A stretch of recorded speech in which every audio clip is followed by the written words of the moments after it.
White blood cells leukocytes. White blood cells का दूसरा नाम ल्यूकोसाइट्स है। क्यों है? क्योंकि ल्यूको मीन कलरलेस। ये जो सेल्स होते हैं वाइट ब्लड सेल्स, ये कलरलेस होते हैं क्योंकि इनके अंदर कोई पिगमेंट नहीं होता। देखें, रेड ब्लड सेल्स के अंदर जो है वो हीमोग्लोबिन एक पिगमेंट होता था। इस हीमोग्लोबिन कलर की वजह से जो है वो रेड ब्लड सेल्स का कलर, वो सेल था उनका कलर रेड था, उनको हमने रेड ब्लड सेल का नाम दिया था।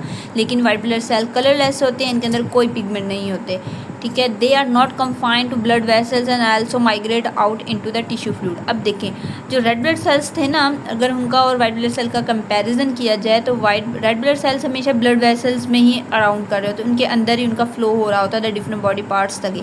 लेकिन वाइट ब्लड सेल्स क्या करते हैं, वो इन ब्लड वेसल्स के कॉन्फाइंड मीन मोहताद नहीं है, इनके अंदर ही महदूद नहीं होते, वो बाहर भी आ सकते हैं। जब वो बाहर आएंगे तो कहाँ जाएंगे? टिश्यू में जाएंगे। ठीक है, ब्लड वेसल से वो टिश्यू में भी ये वाइट ब्लड सेल जो है वो माइग्रेट कर जाते हैं। अब इनका नंबर देखा जाए कि 1 क्यूबिक मिलीमीटर ऑफ ब्लड में कितने होते हैं वाइट ब्लड सेल्स? 7000 to 8000 होते हैं। और इसका मेन फंक्शन क्या है वाइट ब्लड सेल्स का?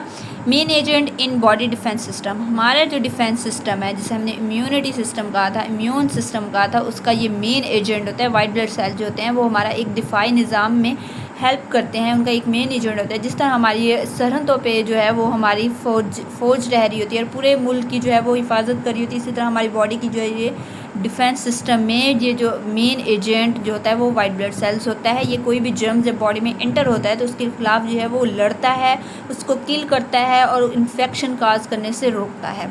अब इसकी लाइफ स्पैन क्या है कि range from month to even years, मतलब इसकी ज़िंदगी जो होती है वो महीना भी हो सकती है या फिर बहुत सारे साल तक भी होते हैं। जैसे एक अभी बेचारा नया नया वाइट ब्लड सेल्स बनना है, अभी वो बन के आया है और उसका जो टाकरा आया है ना सामना एक बैक्टीरिया से, जर्म से हो गया।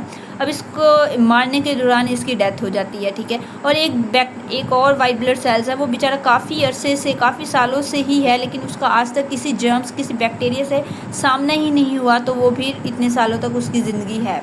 तो इसकी ना इस तरह होता है। अब इसके टाइप्स में वाइट ब्लड सेल्स की जो है वो 2 टाइप्स होती है, granulocytes and A granulocytes. Granulocytes में उनके साइटोप्लाज्म में ग्रैन्यूल्स, छोटे छोटे ग्रैन्यूल्स प्रेजेंट होते हैं, और ए ग्रैन्यूल्स में क्या होता है? ग्रैनुलोसाइट्स में क्लियर साइटोप्लाज्म होता है, बिल्कुल साफ, जैसे ये सेल है। अच्छा जी, ये वाइट ब्लड सेल्स में ना लार्ज न्यूक्लियस भी पाया जाता है, जैसे ये मैंने बनाया है, इसके अंदर लार्ज, क्योंकि रेड ब्लड सेल्स में न्यूक्लियस एब्सेंट था, लेकिन वाइट ब्लड सेल में न्यूक्लियस प्रेजेंट होता है क्योंकि इसका फंक्शन ही और है।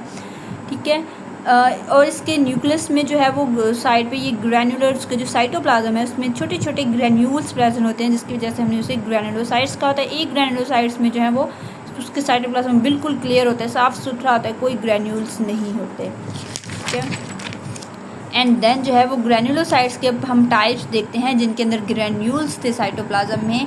इसकी 3 टाइप्स हैं, न्यूट्रोफिल्स, इज़ोफिल्स एंड बेसोफिल्स। अब न्यूट्रोफिल्स का क्या फंक्शन होता है, वो क्या करते हैं? Destroy small particle by phagocytosis.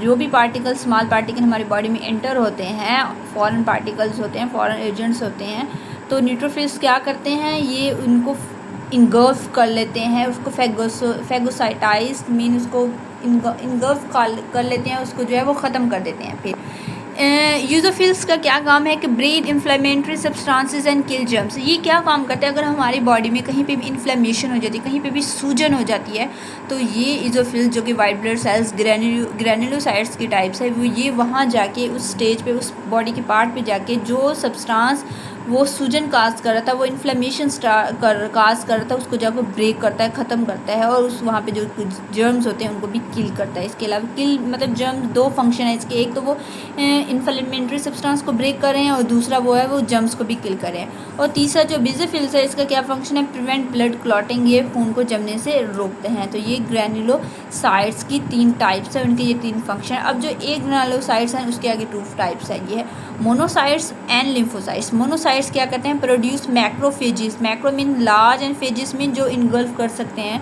जो खा जाते हैं पार्टिकल्स को, उसे हम कहते हैं माइक्रोफेजेस। जो मोनोसाइट्स हैं ये मैक्रोफेजेस को बनाते हैं, प्रोड्यूस करते हैं, फिर क्या करते हैं? विच इनगल्फ जर्म, जो भी जर्म हमारी बॉडी में एंटर होगा वो पहले उसे खाएगा एंड देन उसे ब्रेक डाउन करेगा अपनी बॉडी के अंदर। पहले उसे इनगल्फ कर लेगा, इनगल्फ करने के बाद अपनी बॉडी के अंदर उसको ब्रेक डाउन कर लेगा। देखो यूट्रोफिल्स और जो मोनोसाइट्स है मिलकर ये जो है मैक्रोफेजेस बनाते हैं। अब सेकंड इसकी जो टाइप्स है वो है लिम्फोसाइट्स। लिम्फोसाइट्स की भी 2 टाइप्स है, B lymphocytes and T lymphocytes. जो बी लिम्फोसाइट्स होते हैं ना, ये क्या करते हैं, एंटीबॉडी बनाते हैं। वो एंटीबॉडीज़ क्या करते हैं, जर्म्स को किल करते हैं। जैसे ये देखें, ये हमारे पास कोई जर्म हमारी बॉडी में फॉर एग्जांपल इंटर हो चुका है। अब कोई भी सब्सटेंस जब इंटर होता है उनकी बॉडी के ऊपर ये ना एंटीजन होते हैं, ये एंटीबॉडीज़ आके इन एंटीजन के ऊपर जो है वो अटैच हो जाती है। अटैच होने के बाद ये इसको या तो डिस्ट्रॉय करेगी, यहाँ पे वेले वाइट ब्लड सेल जो इधर उधर घूम रहे होंगे वो उनको बुलाएगी, आवाज़ देगी ये एंटीबॉडीज़ की, आओ यहाँ पे एक फॉरेन पार्टिकल इंटर हो चुका है, इसको आके डिस्ट्रॉय करो। ठीक है, एंटीजन के साथ एंटीबॉडीज़ आके अटैच होती हैं, या तो उसे ख़त्म करते हैं, या फिर जो वाइट ब्लड सेल्स वेले में आराम से घूम रहे होते हैं उनको बुलाते हैं कि आओ और एंड देन इसको किल करें। And T lymphocytes, B lymphocytes, T lymphocytes की हेल्प करती है किलिंग प्रोसेस में।